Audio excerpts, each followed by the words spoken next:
أعوذ بالله من الشيطان الرجيم. بسم الله الرحمن الرحيم.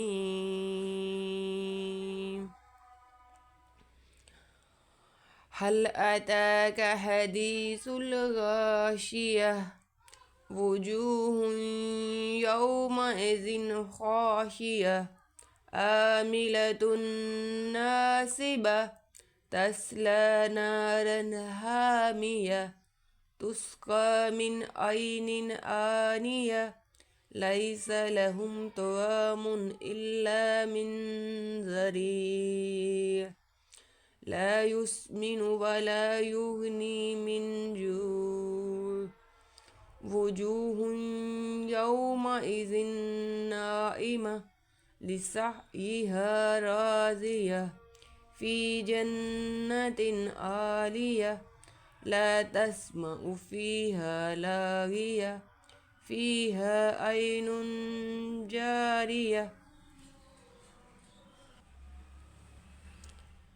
فيها سرر مرفوعة وأكواب موضوعة ونمارق مصفوفة وزرابي مبثوثة أفلا ينظرون إلى الإبل كيف خلقت وإلى السماء كيف رفعت وإلى الجبال كيف نصبت وإلى الأرض كيف سطحت فذكر إنما أنت مذكر لست عليهم بمسيطر إلا من تولى وكفر فيعذبه الله العذاب الأكبر إن إلينا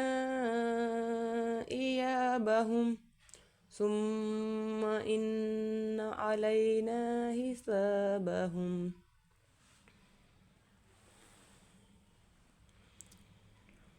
بسم الله الرحمن الرحيم.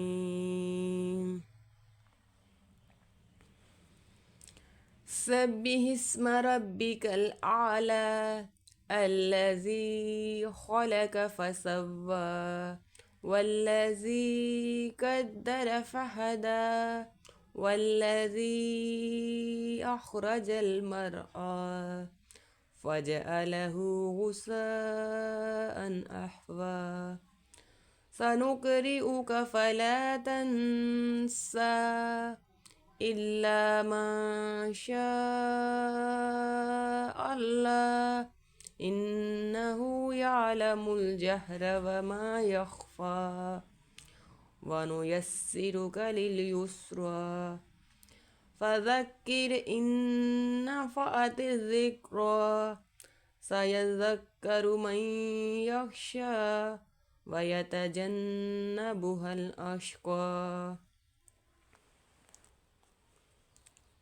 الذي يصلى النار الكبرى ثم لا يموت فيها ولا يحيا قد أفلح من تزكى وذكر اسم ربه فصلى بل تؤثرون الحياة الدنيا والآخرة خير وأبقى إن هذا لفي الصحف الأولى صحف إبراهيم وموسى.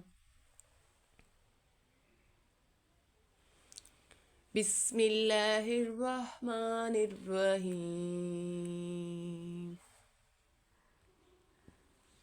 والسماء والطارق وما أدراك ما الطارق النجم الثاقب إن كل نفس لما عليها حافظ فلينظر الإنسان مما خلق من ماء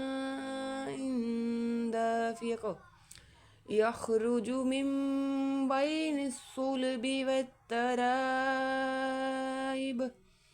إنه على رجعه لقادر يوم تبلى السرائر